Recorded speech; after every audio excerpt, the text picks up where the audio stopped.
Ya, Bang Sugianto, SGY, Ya, ya.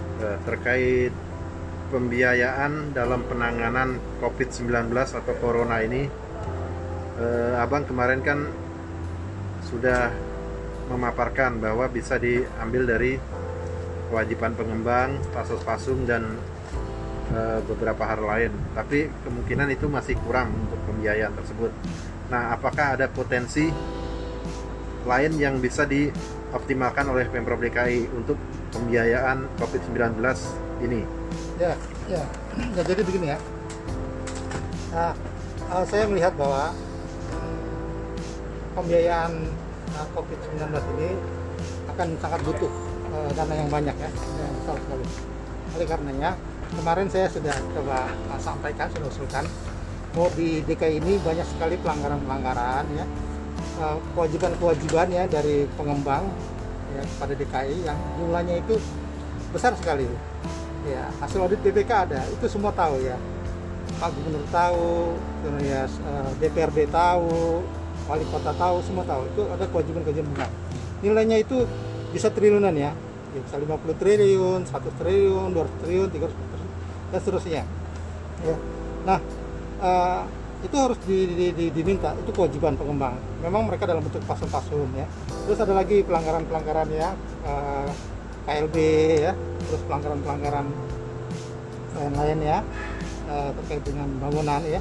Itu bisa diminta ya. Misalnya pelanggaran kebersihan dasar bangunan, kebersihan dasar hijau ya, itu bisa diminta.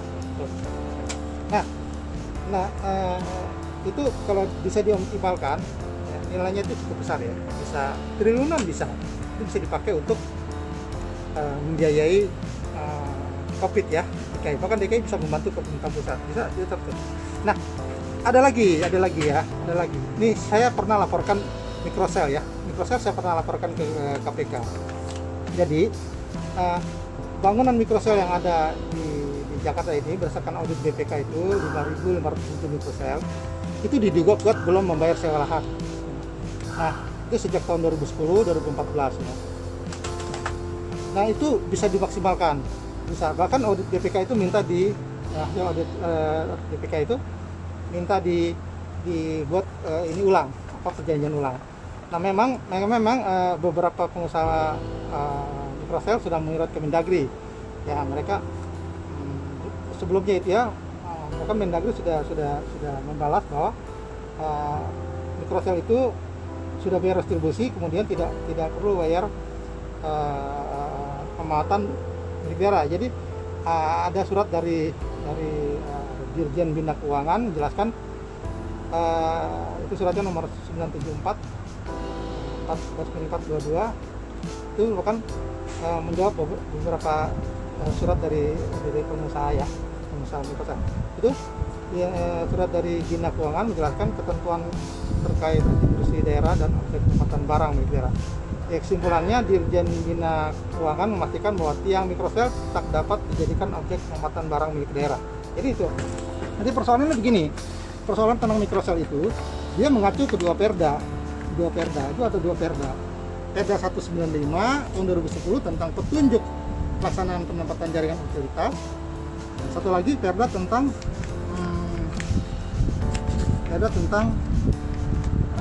menara mikrosel, perda nomor Pergub ya, maaf ya, bukan perda, Pergub ya. Pergub nomor 195 tahun 2010 tentang petunjuk pelaksanaan penempatan jaringan utilitas. Kemudian Pergub nomor 14 tahun 2014 tentang penyelenggaraan menara telekomunikasi. Nah, jadi menara mikrosel itu yang ada sekarang ini itu sejatinya dia tidak bisa menggunakan Pergub 195. Ya, 195 itu dikhususkan untuk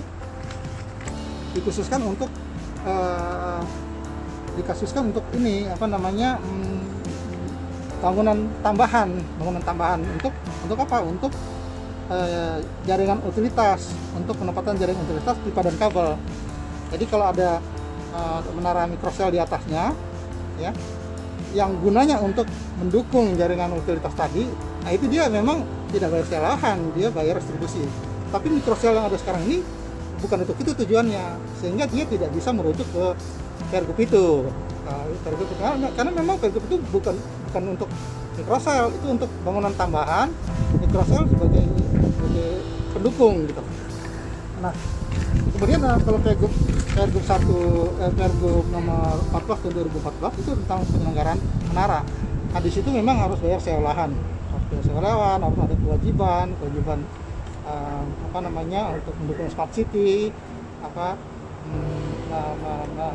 semacam CCTV dan sebagainya. Nah, jadi dari situ sebenarnya bisa dikejar itu dugaannya, kesimpulannya itu terjadi hilangnya potensi penerimaan dari pemanfaatan aset milik Provinsi DKI Jakarta yang tidak didukung perjanjian kerjasama yang memadai. Ini BPK ya. Itu hasil audit BPK ya, LHP-nya pada buku 3 ya.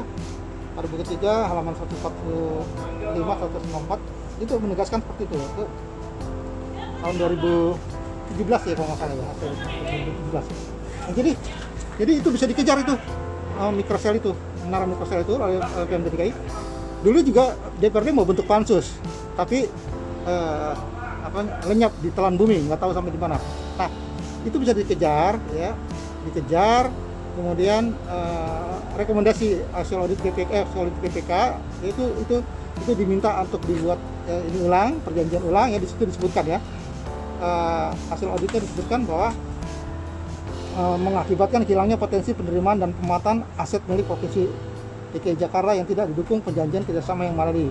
Pada hasil akhir LHP BPK, Provinsi DKI Jakarta merekomendasikan kepada Gubernur DKI Jakarta agar memerintahkan kepada Badan Pengelola Aset Daerah BPAD selaku pembantu pengelola barang berupaya membuat perjanjian pemanfaatan lahan yang digunakan untuk menara telekomunikasi mikrosel sesuai dengan ketentuan berlaku. Artinya agar ini bisa dibayar sewa lahan, karena BPK itu tidak ini loh, dia tidak merujuk kepada pergub itu, dia merujuk kepada, kalau hasil BPK itu merujuk kepada Aturan Menteri Dalam Negeri nomor 19 tahun 2016 tentang pedoman pemanfaatan barang milik daerah. Ya, pada aturan Mendagri ini pemanfaatan aset lahan daerah harus membayar sewa lahan pada pemerintah daerah. Selain itu ya dia juga merujuk pada Peraturan Gubernur nomor 55 tahun 2014 tentang pemanfaatan barang milik daerah. Pada aturan Pergub nomor 5 2012 tersebut dinyatakan pemanfaatan barang milik daerah bertujuan antara lain untuk meningkatkan penerimaan daerah dengan memberikan kontribusi terhadap. Jadi BPK hasil audit dia tidak merujuk kepada Pergub Peraturan Gubernur nomor 195 tadi atau 114 tadi tentang penyelenggaraan, tapi dia merujuk kepada Peraturan Menteri Dalam Negeri. Artinya aset sewa lahan yang digunakan harus dibayar sewanya. Dan itu potensinya kalau sudah sampai sekarang sudah hampir 6 tahun, kalau sewa lahan itu 50 juta atau 100 juta, kemungkinan bisa mencapai 1 triliun, 2 triliun, 3 triliun, 4 triliun ya, tergantung sewa lahan itu dinilai berapa ya. Nah, ini bisa diupayakan.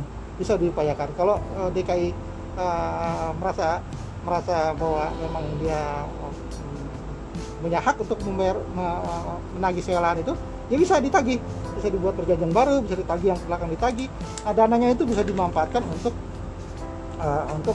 mendukung percepatan penanganan coronavirus disease 2019 atau COVID-19.